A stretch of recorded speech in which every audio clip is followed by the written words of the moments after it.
Hi, I'm Jacob, aka The Plant Prodigy, and today I'm going to be giving you a tour of all my plants for summer of 2020. This here is the sunroom where we're going to begin our tour.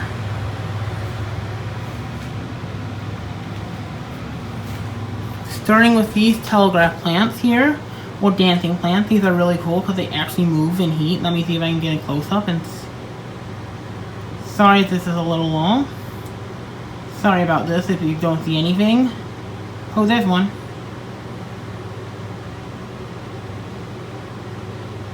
See, plants are moving here.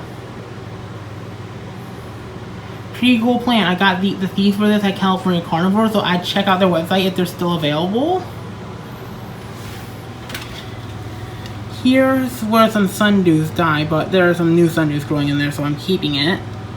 This is my Drosera Marlston Dragon, which I got from California Carnivores, with Drosera Bermani seedlings that I got from California Carnivores. Not the seedlings, but the seeds.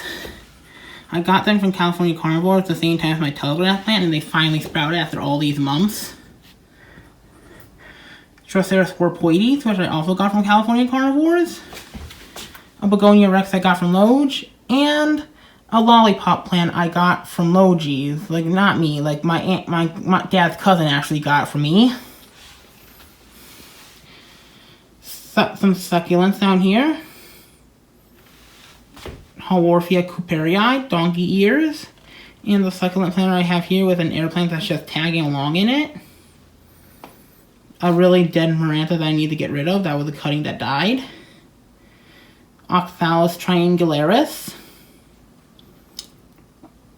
And some cacti and succulents on my Ficus lyrata, which I think, sorry if it's been up, I had it outside for a few days. And the bugs got it, but I have more plants outside, and that I'll show you later.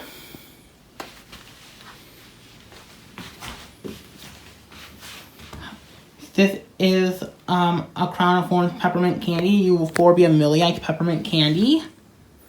Got that from Loge's back in December. Succulent planter. This really sad Oxalis hedroceloides here. And here is a Calathea white fusion I got at my local nursery called Vanderthongs. I'm really surprised I found one, especially at this size, showing how popular they actually are. And I got this for $20, which I think is a good price, especially for that place since they're pretty expensive. Oh, and this one's really cool here.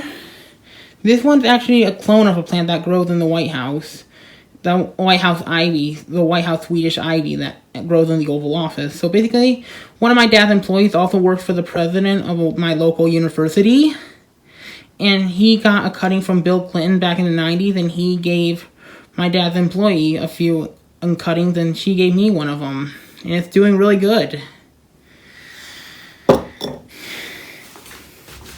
This is a plant from my another dead grandma. Oh, I had spoiler, sorry. This lucky bamboo, my grandma really liked it, and she would really wanted me to have it. Had it for a few years, and it's still doing really good. An unfinished succulent planter I actually made because I'm actually beginning to make succulent arrangements to sell at my dad's restaurant. And this is one of the orders. Here's a really sad looking plant here. This plant looks really sad. This sad looking jasmine plant, but I see new growth on it, so I have hope. This one I got is my newest, one of my newer plants, and I got it at my local nursery. This is actually a starfish plant right here, and it produces those really cool starfish-shaped flowers, which I find cool. And I've never even seen this plant before in nurseries, let alone one this big, so I had to get it.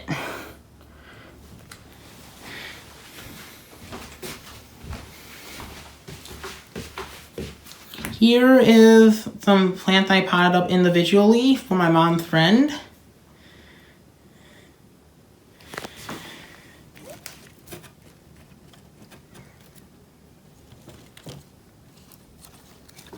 Sorry, I got this.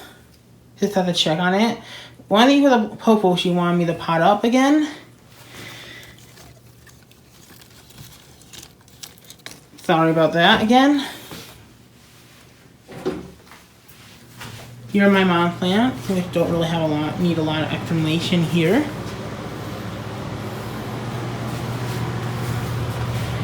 And here is a money plant, my mom's also. And a Dracaena that came in a planter here, along with some golden pothos I got from my mom's friend as cuttings.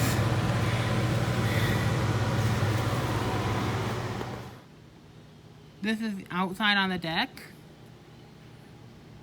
here. So I'm just going to give you a quick tour of this. Here's a Sarracenia bug bat I got at Waddell's. I forget what the cultivar is called, but I know Sarracenia minor is one of the hybrids involved. Some really sad carnivorous plants here. There's just weeds growing in that, but I hope they can bounce back. Just a random succulent I found at the Home Depot.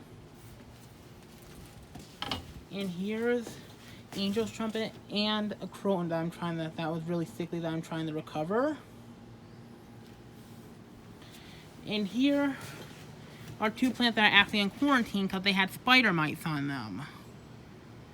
One of my other croton and my pygmy date palm.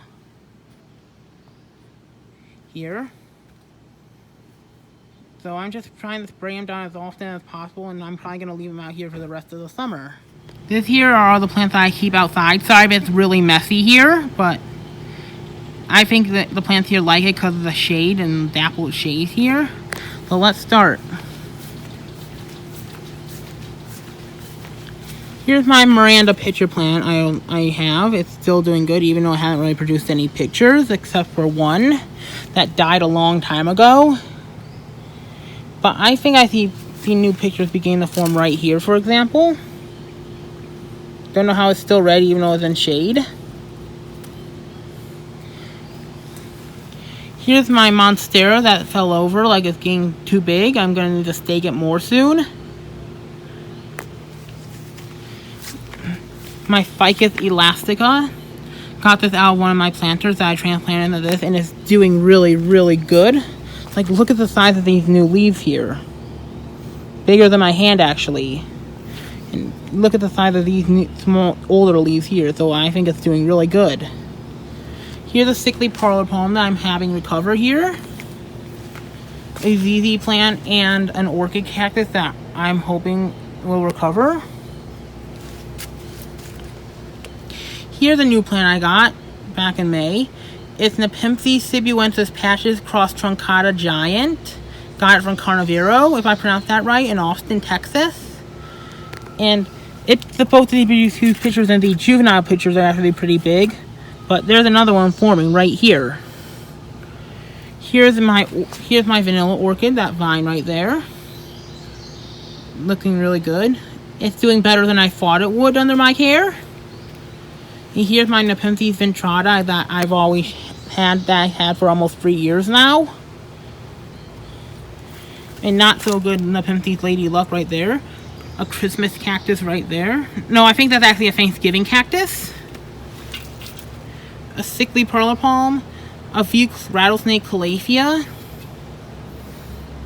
And the Dracaena, I forget, I know it has a name, but I forget it. Please remind me in the comments down below.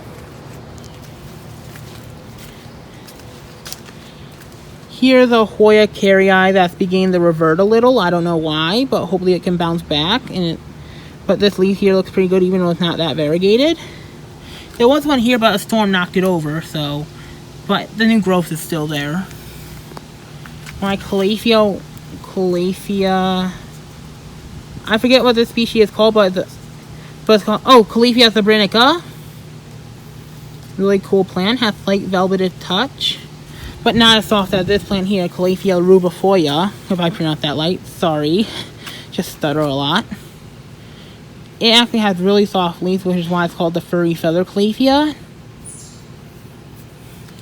And it's doing really good here. My thickly pilea that I hope recovers soon. Nepenthes sanguiana is a little deformed because like a ceiling tile fell on it back in winter. So it's beginning to recover a little bit. And this here is my original Nepenthes ventricosa that I got from Lowe's 3 years ago, which is the oldest plant in my collection. Well, it's been in my collection the longest, if you know what I mean.